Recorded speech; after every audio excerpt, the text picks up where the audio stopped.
Wake up in the morning, I don't got no worries, cause it's a beautiful day. So many wonder how long we will be here, tell 'em that we're here to stay.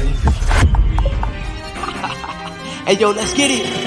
Boss Talk straight from the city with true heart. We got champs in the making and champs that are rule them all. Got that all sport, optimal prime, ready to dominate. The hottest conversations uncensored, this the time and place. Boss Talks, keep it uncensored, it's all hard. You could be for more walks, come tune in to Boss Talks. Got that all sport, optimal prime, ready to dominate. Hottest conversations uncensored, this the time and place. Boss Talk. Good. What's good? Welcome back. Another episode, Boss Talk Uncensored. I'm your host, one of them anyway, Tino, Amaya. I'm here with my good friend, my co-host, my partner in crime, Jeff Copi. It's your boy. How you feeling today? You know what? I'm doing good, man. You're looking good. Thank you. Yeah, it was a rough month. You know, for those of you that don't know, we did take a couple weeks off. I had a medical issue and had to recover from that. And but I'm doing good. I'm eating solid foods now. Dude, I'm down 25 pounds. It's bananas. But finally eating like chicken and noodles and no steak. Doctor said no steak. No red meats? No red meats at all, man, which is a killer for me because man. Yeah. You know, I could Carnivores over here. Bro, put me on the carnivore diet. Right. I'm ready to go. Pound of bacon and 50 eggs. Let's go. Not anymore, son. Right. No drinking. Yes, I've been alcohol free for going on what am I at now? 8 weeks. Holy smokes. Yeah. 8 weeks, no alcohol at all. That's huge, especially in the restaurant business, right? Like it's huge in my business. Yeah. it's huge in my life for doggone Right. sure. Yeah. So, but all right, let's get our sponsors out of the way. You go ahead, lead us off, baby. Let's go. So Monroe Nutrition, we are Monroe. We got the healthy energy drinks, we got the good shakes, meal replacements, and the protein iced coffee. Actually, I wanted to point something out. So we got here and Josh gave us this cool marker to write on our cups with. And Tino, can I just come on. What's going on here? I don't know if you guys see that. Tino wrote. There you go. I'm gonna set that right there. Everybody Tino that wrote knows me knows LBJ with a heart. So I think he's starting to come around. He was in LA for a little bit, so I don't know if he got to meet him or what it was. Maybe a picture. Let me tell you about what happened to LBJ in LA. They put a mural up of him and it got defaced because everybody knows. Everybody knows. What else you got? Yeah, we got Triple D liquidation, good stuff at a great price. Yeah, man. We got BSB clothing line, Be Somebody's Blessing. We Let's just go. released some pieces, so I'll have those all posted and everything. And our quote right now on the back of the shirts is, as long as you make sure that somebody else's life is okay, God will always make sure that your life is okay. Yes, sir. So what you got, Tino? Talk to me. Well, you know, Amaya's Fresh Mexican Grill, man, we make it fresh daily. If we don't, you know, my mama's going to slap me, you know. That's my favorite part. And then, of course, State Farm Insurance, Tino Amaya State Farm Insurance.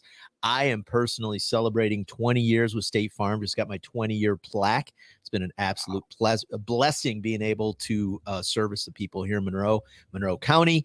We are now licensed in Kentucky, Tennessee, Ohio, and soon to be licensed in Arizona. So those of you that are snowbirds looking to buy condos, looking to maybe settle down somewhere warm, let us know, man. We can help you out. And then, of course, My Group Inc., where we do small restaurant renovations, menu redevelopments, menu engineering, that sort of thing. If you're looking to revamp your space, give us a shout. All right. Let's go. Listen, man, I'm excited about today. So, you know, I told you, Jeff, you know, I mean, I've had a lot of mentors over the years. And, you know, our guest today, he doesn't even know that he's been a closet mentor of mine, right? Because I watched this guy. I've watched him move, you know, as I was coming up and I saw how he kind of came up. You know, he is a family member, relative of mine, and I'm super proud to call him a family member. He's got his hands in a lot of things. and worked his way up, same way I did. We're blue collar entrepreneurs, but man, he just took it to a whole nother level. He's doing some great stuff.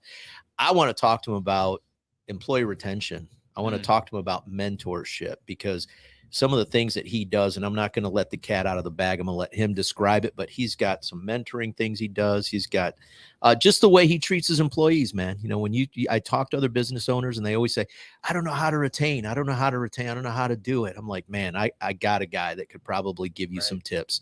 So without further ado, I want to introduce my cousin, my friend, my golf partner in crime sometimes, Edward Amaya, coming to us all the way from the west side of the state. That's right. Ed, how's it going? It's going well. It's going well all the way from Holland, Michigan. Ooh, right? Yeah, man. West side, right on the lake there. So I was in yeah, a Grand little Haven rain for a today, little bit. sunny, but yeah, things are good in Holland. That's awesome. Where were you? I was in Grand Haven for Very nice. about a year and a half, 2 years, right there on the boardwalk. Okay. Yes, sir. Oh, that's right. That's where your first shop was. Yep. Okay. Well, Ed, for those people that don't know you, let's start off this way. Tell us a little bit about yourself. Tell us a little bit about your business and kind Sure. of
Ed, so let's jump on that for a second. Let's peel some layers back. So how do you get your employees to buy into are you guys a good, like, big mission vision company? And how do you get your employees to buy into that? Yeah, I think, without vision, people perish. And that's a biblical term. And so I think, and I created a mission statement, which is basically our vision. It just was simple for people to remember. A lot of times, I think companies try to get very wordy and make it sound great, and but people don't remember it. Yeah. So my mission statement for Kenowa is we will be a company where valuing people is priority, resulting in an environment whereby all who come in touch with it will be blessed. Plain and simple. Wow. So when we have what we call mentoring Monday meetings once a month, and I've been doing this for years now, probably a good 10 to 15 years, where the first Monday of every month we honor anniversaries and birthdays. What I do is I find a positive post that I put up there and I kind of talk to them about that. That's where the mentoring comes in. And so one thing that I've always challenged them is that everything you decide to do inside these walls, does it line up with the mission statement? With what are you about to say to that person? Does that line up with valuing them? And one of the things that gets real difficult is that we try to identify people by what they do. He's a welder. He's a painter. You know, he's an assembler. He's a cutter. No, that's somebody's dad, brother, sister, aunt, uncle, nephew, niece, granddaughter, grandson. So let's just remember, number one, that's Joe. And Joe welds. But Joe's not a welder. Joe's a human being. And so I've worked very hard in all these years to make sure we don't lose the people skill, and remembering that that's a human next to you. Although they weld, that's a human. And I just want to treat people the best that I can, because I want to know that my family members, wherever they go, are being treated well. So I worked hard at making sure that the mission is that we value people, we value people, we value people. And when they do that, the customer will benefit the most, because they will work together as a team to take care of the customer, but they take care of each other first. That's my biggest mission, is that we make sure that we take care of each other first. The rest will happen. I love that. I do. I listen to John C. Maxwell a lot, and you're giving me like that kind of vibe, like the leadership and all that stuff. So quick question. Yeah. Dealing with a lot of people, I assume that by the time you get to work, you've already probably been up for a few hours, got your day going. What does a morning routine look like for someone in your position? Well, for me, it starts at 5 a.m, getting up and making the bed and getting to CrossFit. So my wife and I, we do CrossFit from 5:30 a.m. to 6:30. Real quick, can you tell us the importance of making the bed? You accomplish something right away. Yes. Right. Man. It's that idea that you complete something, and that gets the juices flowing. And it's about as important as having that breakfast. Your body needs that energy. So for me, it's that idea of discipline. Yeah. Saying, you know what, I don't feel like it. And let's be real, there'll be days where I don't. Why? Because I want to come home and jump back in that bed. Yeah. But 99% of the time is make the bed. So we have a routine. And so we have two little puppies, and my wife likes to take them out. I help her get them out of the cage. She does that. I go back, make the bed, right? Get the bed going. And then we get dressed. I have my little bowl of cereal, and we head to the gym, and we put a good hour in with a bunch of great people, and just do that. Get back home, get showered, get in, get to work. And so in my business, manufacturing starts at 6 a.m. They work a 6 to 4, and this has been recent. We're a 4-day work week, because I believe in the importance of helping employees save money by not driving in one more day. But at the same time, there seems to be a momentum that happens when they work a longer day, because they're there already. So I get in, I have a morning meeting with some of my key people just to see what's going on in the plant. And I go after it. Now, let me just be honest. It's today's world is very difficult. And since COVID, I might add, boy, for that year or two, just getting people's attitudes to stay in line. It doesn't matter what I've done all these years. What matters is what happens today. Yeah. And if I'm going to live in the past, I'm not going to have a future. So you have to be able to understand your audience and kind of change things to make sure you keep them engaged. I'm a small shop. I have 25 employees. I have bigger competition around me when it comes to welders, and welders are hard to find. So that's what makes up a majority of my shop. So you got to get creative. You got to get creative in what you do. But I have always done these things.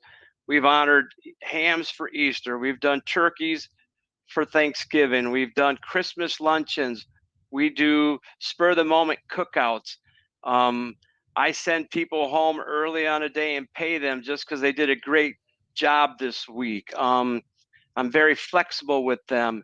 I was probably one of the first ones who allowed second chance employees to work in my facility. Wow. If you paid your debt to society, who am I to judge you? Yes. Who am I to sit there and say you're not worth it? I've had men cry in my office because they're temps and they say, but I got to tell you one more thing. And it's like, hey, it's just one more thing I know about you.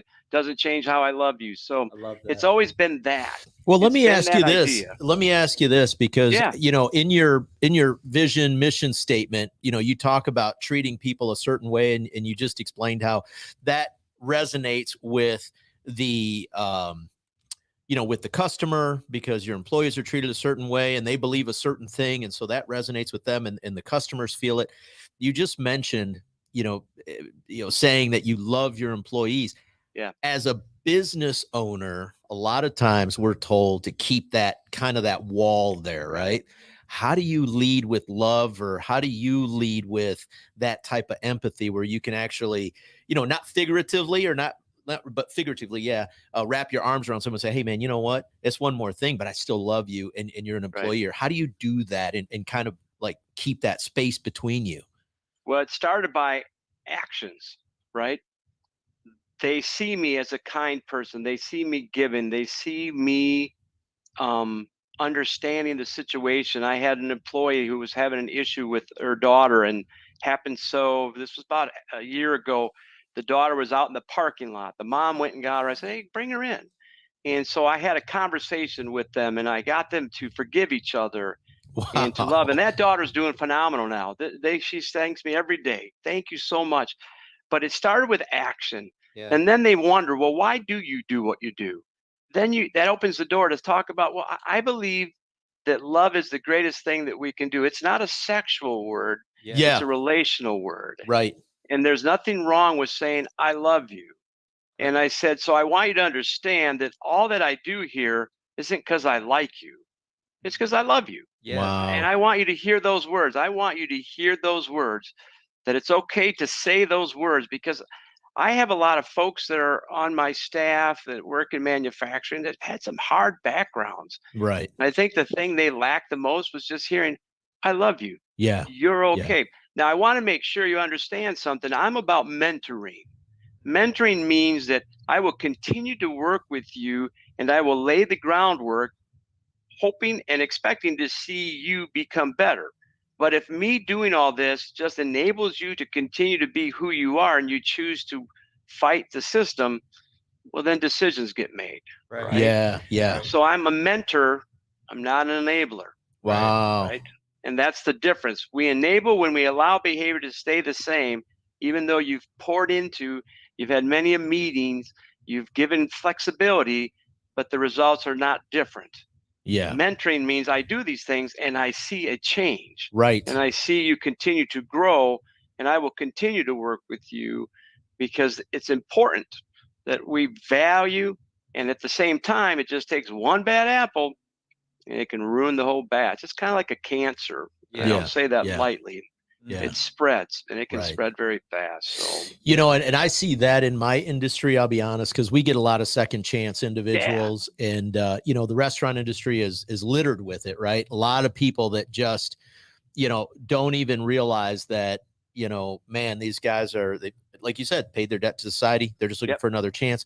And I'm going to use you because, you know, you're mentoring Mondays. I followed you, man. I've been following you over the years, and I use a lot of the things that I see you preach. And I'm going to tell anyone that's watching, and I see some people are commenting right now saying, hey, when you lead with love, people produce more. You're absolutely right, Glitter Girl. Thank you for posting that.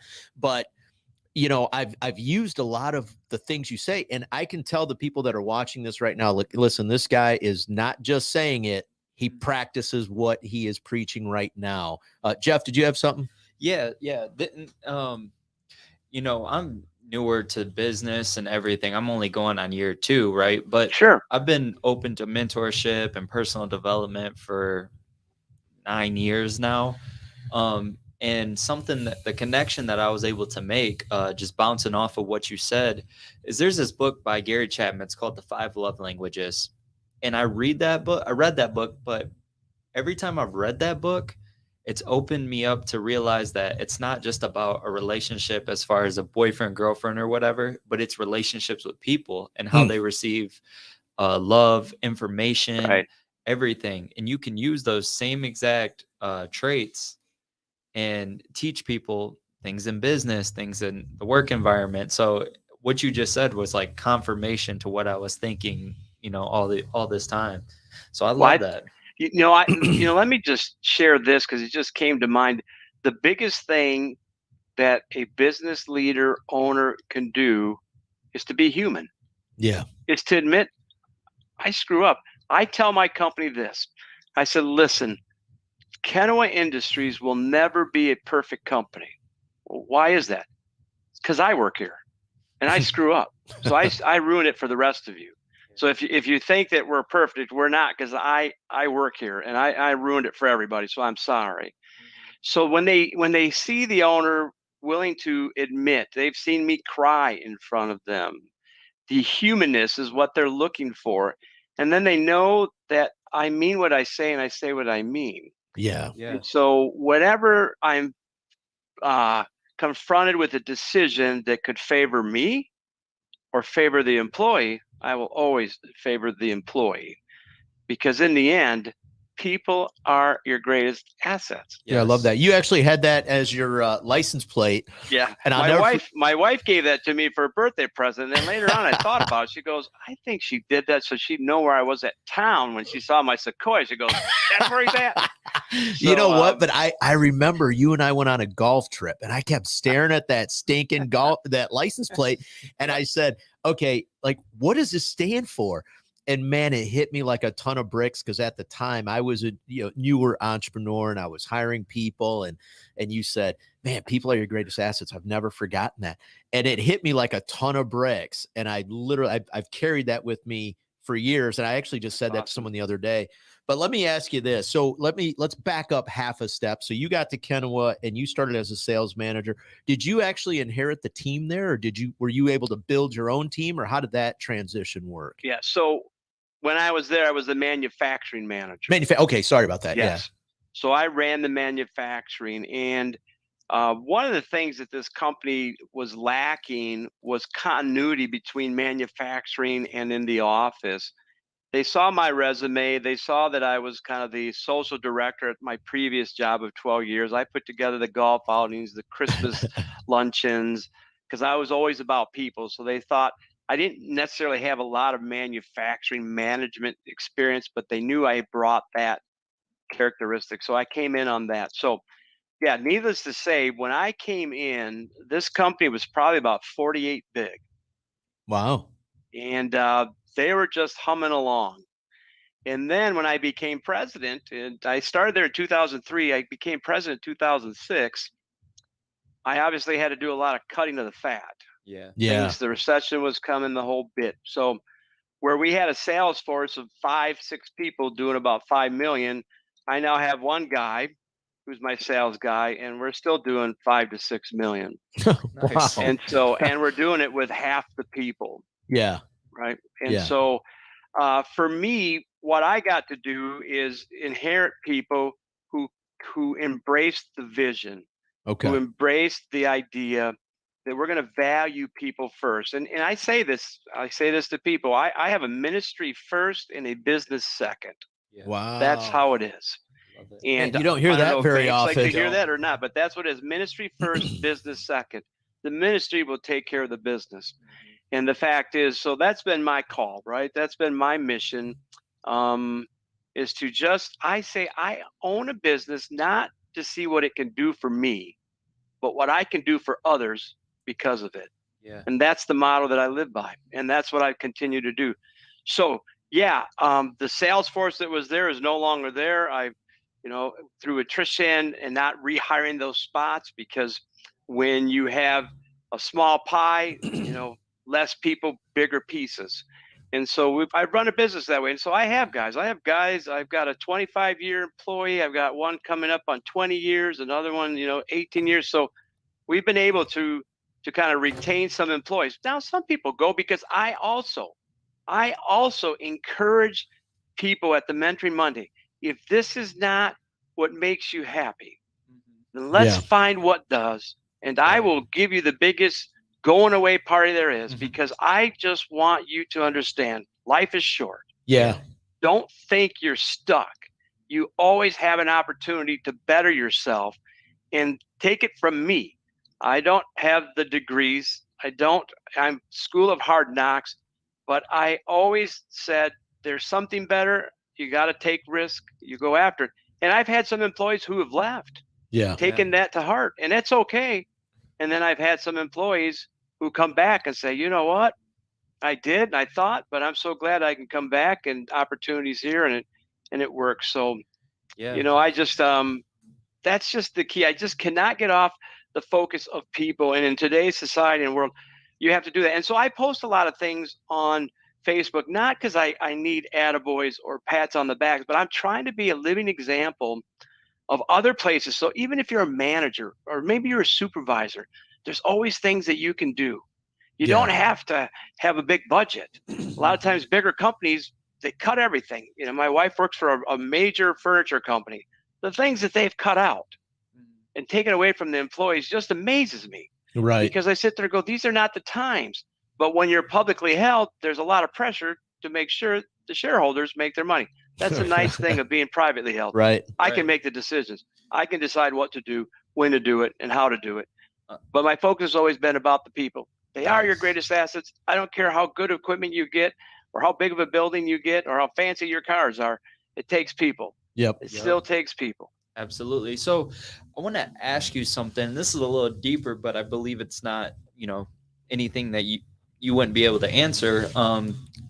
Going through, you know, because you made a pretty big leap, you know, in a short amount of time. When you look at it, what internal or mental blocks were you carrying that you had to deal with and get rid of in order to step into the position that you're in today? Yeah, good question. Thank you. Because, you know, there are things that I have struggled with. You listen to me right now and you're going, man, this guy's full of confidence. I'm not. There have been times that I walked into a room and I have, number one, being Hispanic in a Dutch community. Yeah. And then trying to, you know, a lot of times I would say I was the minority token, meaning there's organizations and places within our community that trying to show that they're diverse. So they always call me to come in because I'm a safe guy. Right. Right. Oh, he owns a business. So a lot of times I struggled with how do I sit in a room with bankers, big, tall, white guys who just intimidate me because I'm not tall, I'm short. And then I used to get stuck with I don't have degrees. Right. I don't have all that stuff behind me that says I do this. But it took a lunch with a banker that I was using at one time, and he says, Ed, I want to tell you something. And he says, the way you run your business and what you do, he says, I wish I have other owners that could do what you do. And they have degrees. They have all this. But somehow he even said to me, you could do a show, you could write a book, everything you've gone through with no experience and how you handle it is amazing to me. And I deal with big companies. And it was that turning point. I just need to hear that nugget that says, wait a minute, I guess I can do this. Yeah. And that's that little bit of confidence. And then you just have to believe in yourself, saying, if you truly believe what your mission is, that's why I keep going back. There's a mission. What is it that drives you to do? What is your why? Yeah. What is your why? Why am I doing this? I own a business, not to see what it can do for me, but what I can do for others. And that's the motivation that says, that may be a little scary, but I'm going to do it. I'm not going to allow myself to convince myself otherwise and take a detour. I know why I want to do this, and this would be better for our people. It's not even about me. Wow. It's about them. I love it. I love it. What could you share with us? Like, what is your currently, because you know your why changes throughout time. Yeah. What's your why right now? You know, my why right now is to make sure that, you know, in the next 10 years, I take this company and we double it. Why? Because in 10 years, I might be going, I'm ready to be done. And I owe it to all these other young people who've come, who want to continue to be here, to make sure that they can call Kenowa Industries home. If it's my time to be done and I want to move on, I got to make it so that they can. And so with that, we're buying a new laser cutter out of China. We've got big things going on in our plant. of all the years, this is the best year for us to do what we're doing, because I'm going to do that plan. I'm going to create growth to ensure that people have longevity here beyond my time, that Kenowa Industries will still be a place that nurtures people, that values people, and will be a positive contributor within our community. I love that. I love that Wow. you said double it in 10 years, because there's this quote by Tony Robbins, and he says people overestimate what they can do in a year, where you get a lot of people that are like, next year, this time, we're tripling the company, right? Right. But he says they underestimate what they can do in 5 to 10 years. And so I love that you said, hey, I want to double it in 10 years. That's Right. That's beautiful. Yeah. So, walk us through now that we've talked about a lot of the successes. Let me ask you this. What do your failures look like, and how do you handle those with your team? Right. The motto around the business is this: when things go right, you guys get all the credit. When things go wrong, that's on me. Yeah. I take that alone. Yeah, there have been some. I think my biggest failures, or at least the ones that I can kind of speak to, is possibly holding on to individuals in key positions that probably should have been done with. Ooh, okay. I can't say that I made this one decision and the company ate it, right?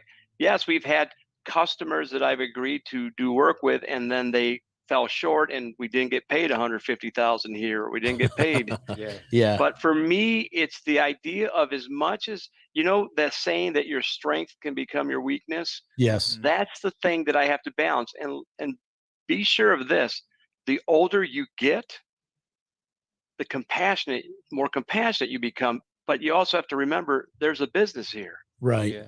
And the Right. longevity of this business is based on you making a decision or not making a decision. Mm-hmm. And you know what? And I tell my employees this: a lot of you say, oh man, it must be great to own the company, and oh man, it must be great that you have no pressures. I go, no, Right. I'm accountable. I got a bank that I have to report to quarterly.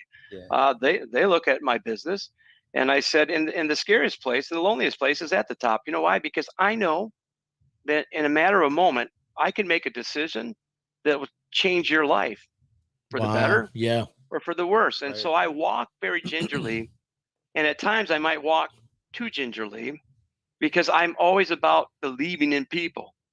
And so, yeah, I've had some failures where I probably held on to somebody, and I knew that it wasn't good, but I'm always believing the best. And so when you run a business based on mentoring and valuing people, that will be your biggest struggle. But you have to be prepared, and you have to understand this: that there's nothing worse than having somebody come to a place where they just don't fit, Right. and they Hmm. don't feel appreciated. And at the same time, we just don't have an employee that kind of fits the mold. And so it's never about that you're a bad person. It's just it's just not working, and we got to go different directions. So, Yeah. but That's that's great. my biggest struggle. That's great to hear you say that, because, I just listened to a podcast with Gary Vaynerchuk. I love podcasts, and we're going to talk about that in a second, but I love listening to podcasts. And Gary just said something very similar, where he said, if you really want to figure out where people fit, hold them accountable to something that is maybe bigger than what they truly believe. He said, Sure. and at that point, most people will leave on their, like, they'll come to you and say, you know what? Right. This is a Right. little bit more than what I thought it was going to be. I think, but it comes back to that accountability piece. So talk to us a little bit about that, because we're talking about mentorship. We're talking about, okay, at the top, you take all the bullets, you're accountable to all your people. How do you hold your people accountable for what they're responsible for? What's that look like? Well, it's funny, because there's a saying that my past one of the original founders that I was a partner with, Mike DeVries, who passed away 10 years ago in March. But he used to say this. He says, people don't do what you expect. They do what you inspect. Hmm. So he would say that to me. He goes, Ed, remember, people don't do what you expect. They do what you inspect. And so I said, man, that makes a lot of sense. We can throw out a lot of things out there, but if we're not inspecting them, they won't do them. Yeah. And that's where accountability starts, right? And then you begin to show them the purpose of why we need them to do things a certain way. So in my business, I don't sell you this pen. I sell you the time it takes to make this pen. That's what I sell, not the pen. Yeah. So when I try to encourage them as to, hey, we quote work, we believe that it could be welded in this time frame, and when you go over and don't care, we're basically losing. Right. But at the same time, if you're able to do it faster than what we quoted, well, kudos. But we need that information. Why? Because the next time, you know, Joe's Weld Shop will come in and give a price, and we'll have history that says, you know what, we can match that price or beat it because the last time we made this, we did it much better and much faster. So the first thing they're accountable for is just their time. Okay. I said, I'm not here to run a sweatshop. That's not what I do. But I do expect you to be accountable for your time. And I'm not looking to fire somebody because they didn't run the time quoted. That teaches us. Right. We didn't quote it right. So it's information, you know. Data is not a hammer to see who you're going to fire, but more or less a flashlight to see how we become better so we can do more hiring. Wow. Right? And so in my world, we now have the great disparity. You have those who understand work ethics, and you have this new young generation that they think everything's owed to them right away. Yeah. Right. And they don't want to work for it. And they'll come in and then they don't come in, and they have, you know, I sneezed once. And so it's and I just can't find people anymore like we used to. Yeah. Yeah. So you have to learn to balance that. Yeah. But therein lies the challenge. And so accountability comes from making sure they all understand what the vision is and giving them information as to why we need the information that they're recording for us. Yeah. And, you know, when I put cameras up in my buildings, I did that because as the manufacturing manager, I run out of 2 buildings. I wanted the ability to see when products coming in, because we're a custom fabrication shop. So different shapes and sizes. If something's coming in, I wanted to be able to see without walking buildings where I had space. Right. It took some time to convince them that this wasn't cell block H. I'm not watching you. Right. But there have been times where I had to replay the camera because someone said they didn't do something. And I said, well, you got one chance to tell me the truth because I'll just roll back the camera. And then they found it to be true. And I didn't fire them right away. But the idea is that, yeah, it's when you have, and I'm predominantly men, but we do have 3 women that work out there, I'm very proud to say, and welders too. There's a lot of pride. Yeah. You know, Yeah. they don't like to get questioned. I've been welding for 20 years. And so I just go back to what is my mission statement? We're going to value people. Yeah. And that sometimes means you just have to understand and never get lost in, some people don't know how to communicate and they get very anxious. And that's okay. I said, that's okay. I'm not losing the message, but I will also address and say, hey, I think you need to step down a little bit. Take a deep breath, have a seat. You're in my office. I don't need you standing over me. I just need you to sit down and let's have a conversation, right? Yeah. Because I just want to make sure that we come out, you know. Well, you know what? together. So I like what you're saying because I have a saying that I picked up from one of my mentors years ago. Believe it or not, this guy's name was Sam Pellegrino. Yeah. You know, but great guy, phenomenal guy. And he took me to lunch one day and we were having this conversation about, you know, again, I have a State Farm agency. I've got a sales organization. At the time I had, you know, my office manager, Linda, who's celebrating 20 years with me, but 32 with State Farm. You know, I had my brother, Mark. I had, you know, another gal named Carmen. I had this other, you know, we had like 5, 6 of us, you know, we were growing the agency at the time. And so I was talking to Sam about this very thing. I said, you know, man, you know, how do you hold them accountable? How do you hold them accountable? And he says, you know, Tino, he said, there's an old saying, the checker gets what the checker checks. And I said, I like that. And I said, you know what? And I remembered it, you know, and I never forgot it. Well, I'm going to tell you how this comes full circle. So I have a lot of these little sayings that I do with my kids along the way. And, you know, so Jackson picks me up from the airport one time. And, I'd been looking at the reports on my phone, and I'm looking at sales, and I'm looking at voids, and I go into the system, and there's some things that weren't adding up. And I said, man, this just isn't adding up. I said, I'm going to have to go back and have a conversation with these guys. And out of the blue, without missing a beat, he goes, well, Dad, it's what you always say, checker gets what the checker checks. Maybe you just haven't been checking in a while. Very well put. Yeah, I said, thank you, son. I appreciate that. Get me home. Shut up.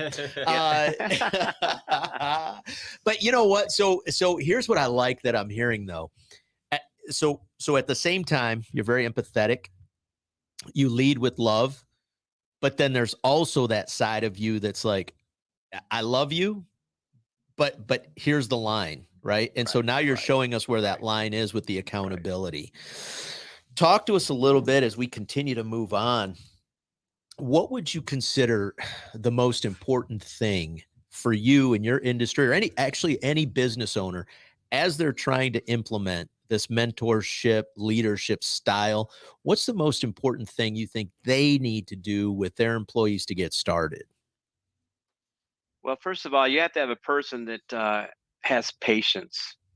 Ooh, right? Patience is a word that, and in today's society, I mean, we can't find enough people. Every industry's struggling. So the game has changed. Where before I could call temp agencies and I could have temps lined up at the door in a matter of minutes to come into my facility, that's gone. So you have to understand that your managing style has to change. So first thing is that when you exert patience and understanding, you get people to buy in. You just can't demand something of people and say, that's the way it is, take it or leave it. Because in today's world, most of them will leave it. And you're none the better. right. You're none the better. And I've had to, share this with some of my long-term members or family members there, because they see a young person come in and they're missing. And the first thing I say, hey, when they're here, do they work? Well, yeah, they do great work. They do quality work. They're good, but they're just not here. And I said, well, then step two, let's remember, I don't have to hire them in at the end, but at the same time, is 20 hours better than 0? Yeah. I'd love 40, but guess what? So we learn patience, and you try to be understanding, but you're absolutely right. Now, if I have an employee who, when he's there or she doesn't do good work and they're missing a lot of time, we draw the line. Right. But I'm having to coach some of my upper echelons, if you will, to be more understanding, that because they have a work ethic, that they're there every day, they put the time in, they don't miss for anything, and they want this younger group to come in and have the same values, and it just doesn't work. So for me, I think the first thing is that a person has to be patient. Trust me, I was doing Mentoring Monday meetings for a long time before I started getting the yes nods when I looked into the audience, and then getting the coming back to me and saying, hey, that really meant a lot to me. Thanks for sharing that. I needed to hear that. And so you just got to keep going. Number one, you have to believe what you're trying to implement is the best thing. And that's the first buy-in you have to have. Then you have to get the people to buy in, and you show that by just being patient and understanding, allowing them to voice their opinion. That's the one thing, right? That's the one thing that I make sure that my managers or supervisors say, listen, the scariest place to have is a place where people don't talk anymore. That means that they've told you things and you've done nothing with it, so they stop giving you good ideas. Because let's be real, the best ideas are from the people who are doing the work day in and day out. I can sit in my office and make those decisions, but I'd rather have them tell me, what do you think? How should we do this? Here's my situation. Do you think you can paint those and then jump back into these? I'm trying not to jerk the system, but getting their input. But that's where they begin to trust you. And then they just go, hey, I have my longest term employee. His name's Jose. He's 20 years this next year, he says to me, and he said it for years. If it's good for you, Ed, it's good for me. That's what you get when you're patient, you're understanding, you tell them the whole picture. For managers, there's another saying I want to give you. It's called UGO, UHGO. And I used to say, as managers and supervisors, we'd go out for lunch and we'd talk about all our problem employees, but we'd never talk to the employee. So I always said, hey, remember this, be upfront, be honest, and give opportunity. That means you don't talk around them, talk to them. Yeah. And then give them opportunity to see if they can make it. So you go upfront, honest, give opportunity. And I've done that and I've used that, and it's been successful. And there was one time where I had a supervisor where we did that. And at the end of the 30 days, it just turned out best that he no longer be with us. And that was one of the most difficult times for me. I remember it was a Friday afternoon, 7 o'clock or 5 o'clock. And he and I were the last ones in the building. And I said, Jack, after 30 days, we've kind of measured things. And I just believe it's best that we part ways. And he agreed. And I just remember watching him drive out of my parking lot, at that time. And as much as it hurt, I said, this is the way you do things. You need to be upfront. You need to be honest. And just give people opportunity. I think that was for me, when I was, really starting to hire people and really getting into my career, that was probably the hardest thing for me to get used to, is when you have to cut those ties. Jeff, you haven't had to do that yet. Really? I don't think. Have you? I have. Really? When I started, I had 8 people rocking with me, right? Wow. And then I realized it's not about the numbers of people. It's about how coachable are these people? How willing are they? Are they willing to see the company grow, or are they just here for a check? All right. So right. Definitely I've went through it at a smaller much smaller scale. Yeah. It's at any scale though, I got to tell you, man, it's never easy. I remember the first person I fired, I was in Dallas, and my boss made me do it. And we were training managers at the time. And he said, hey, this gal's not going to work out. You need to sit down and have a talk with her. And I think I was crying before she left the office, because I was just man, I was just, and the worst part is, she had been with us for about 45 days. So during that 45 days, I was her lead trainer. So I'm showing her everything. I'm showing her stuff. We're, in 45 days working with someone in close quarters, you really develop a rapport. Now you're not just talking business. You're talking personal. You're learning about family members. You're learning about, so as I'm letting her go, I'm like, oh man, it was the hardest thing I had to do. But you know what? So we've got about 5 minutes. I got a quick question. No, jump in. Right, definitely. So, all right, for the new guy, we're going my era here. What for the new person who either wants to start the business or who has just started a business, what's 5 good tips that you could give them so that their business lasts? I can say the same 5 things. Love people, love people, love people, love people. But honestly, here's one thing that I can definitely say that I've changed in my thought process. A good attitude is far more better than experience. Number one, I think when we start looking, you want experience, and to a degree you need that. But when I started looking for people to fill spots for me, I began to realize that there's people, because that's what I possessed. I possessed a good attitude, and everything that I do now was never with experience, but I was given the opportunity to get that experience. So don't be afraid to say, this person has a great attitude and they just seem to be able to learn, and I think I can teach them, so that you can, at least, there's certain positions that I need people to know the Kenowa way, and there's other positions that I'm willing to learn the other ways. But number one, it's always, don't be afraid to take good attitude over experience, because I've done that more lately and it's been more successful. Obviously, I always say, listen, if you're going to be into a business and you're going to want to manage people, today's world is different than it was 5 years ago, 10 years ago. It is the most, and I've said it and I'll say it again, these are the most difficult and trying times to run a small business. With everything that's happened in the last 5 years. It's tough. And let's be real, mental illness is big. Yeah. I now provide insurance, and then I have some extra insurance where employees have the ability to call and just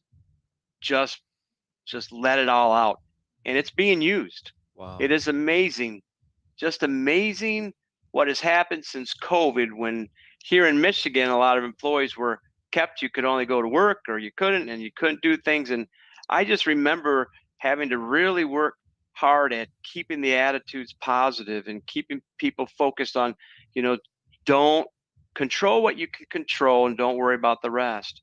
Right. So in today's world, I have it, and it depends, if you're starting a tech business or whatever it is, you might have a better opportunity at success.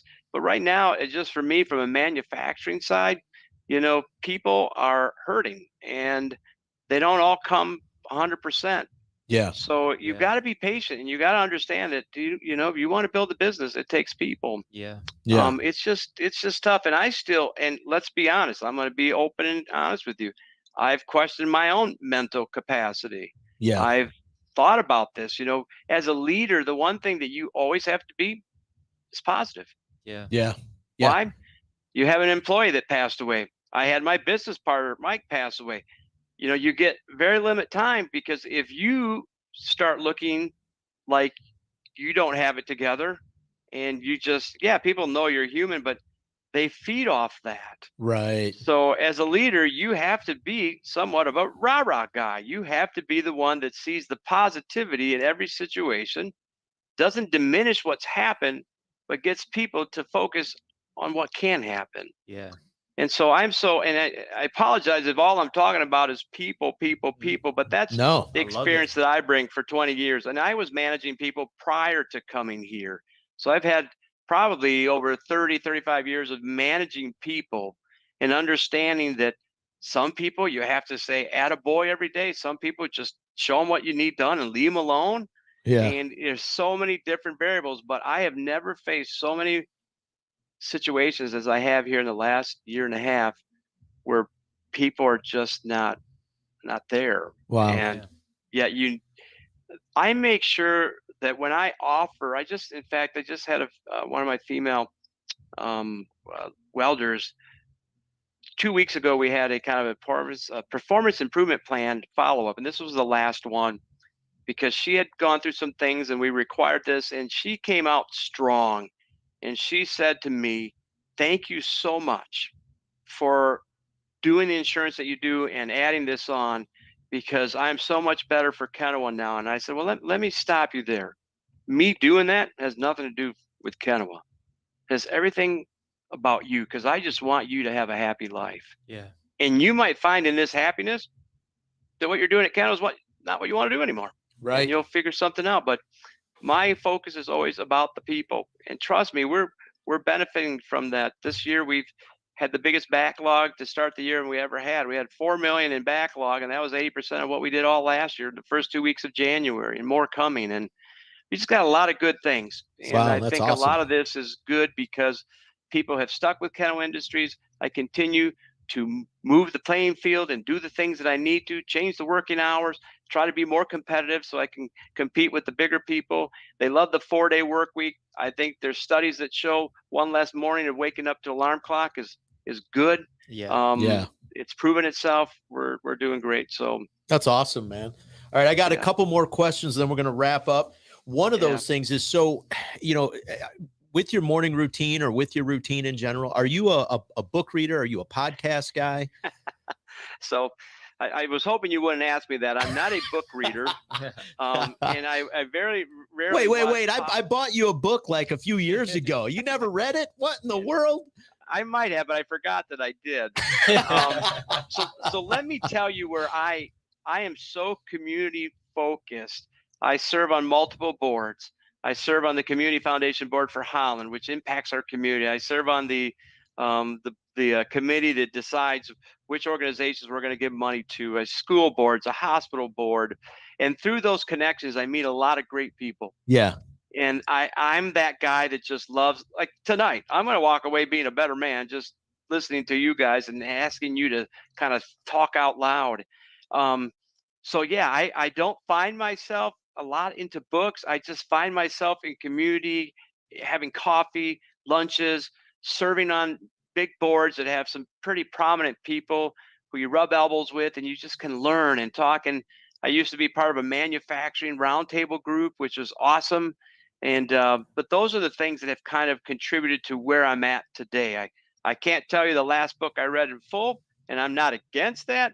I keep looking at golf videos, and my game doesn't get better. The idea is that I've just kind of found this groove, and I find myself putting together golf outings for nonprofit organizations. One that's called Be Better, where their son 2 years ago committed suicide at the University of Michigan. He was a swimmer there, so that mental illness is real. One for LAUP, which is a Latin Americans United for Progress, trying to help the Latin community here. Serve on the Zealand board, hospital board, school board. That's where I find my time and energies. And then more importantly, just sitting in my office and letting employees come in and share their hearts. Wow. I take time for that all the time. So I'm sorry I can't give you a list of 5 things that I've read or podcasts that I might sit in, but I like this podcast thing. I might have to try one over here. Right. Yeah. Some No, giggles. you know what? That's awesome. So I had another one of my good mentors that passed away a few years ago, Phil Gill. And Phil was exactly what you just said. He and I were talking one day, and I said, Phil, you know, what podcast should I be listening to? What book should I be reading just to become a better leader? And he said, you know, Phil he had a big belly, and, you know, I hope if his family's watching this, forgive me, but, you know, he really did. He had a big belly and loved to eat. And he said, Tino, the only podcasts I listen to are usually at a lunch table, a dinner table, somewhere where I can break bread with someone. That's it. That's all I do. He said, I find somebody that's successful, that I feel is just doing some great things. He goes, and I just reach out and say, hey, you know, let's go grab lunch. And I experienced that firsthand with him. And I've met some great people with him, people that are still great friends of mine to this day. And, you know, I miss him dearly. So that's great to hear you say that. Awesome. So that's a really good tip.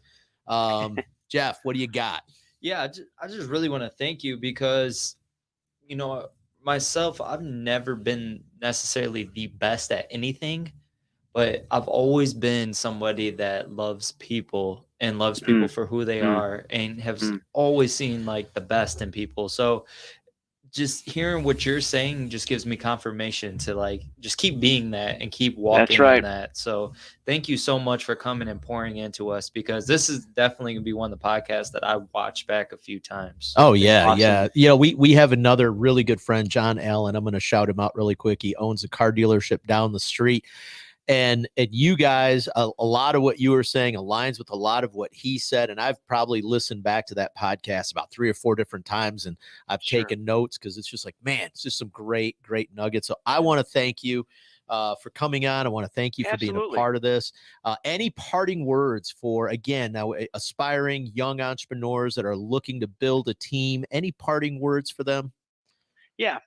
Hey, number one, really, and I think this is common, but I'll just reiterate it. It only takes one to believe. And as long as you believe, it can happen. Nice. Don't look for everyone else to buy in right away, and probably look for those who want to deter you from being who you know you can be. Yes. So that's the biggest thing, is that you only need one vote, and that's your vote. Wow. And as long as you believe in it, you can make it happen. And then when I have my down moments and I just don't know where to go, I just put on this hat and I just feel like a winner. I feel like a winner. I just, all of a sudden, I'm like, who's got it better than me? That's what I say. Who's got it better than me? Right? I got this right here. And then some days I just turn around and I wear the other side, because it just means so much to me. So I just want you guys to know that. Yes. Right there. Here it is. There we go. There you go. I'm gonna end it that way. Right there. On that, I'm gonna say, man, thank you once again for listening. Thank you, Ed, for joining all the way from the west side of the state. Guys, it's been great. Jeff, thank you so much, man. Thank you, Jeff. Hey, man, we out.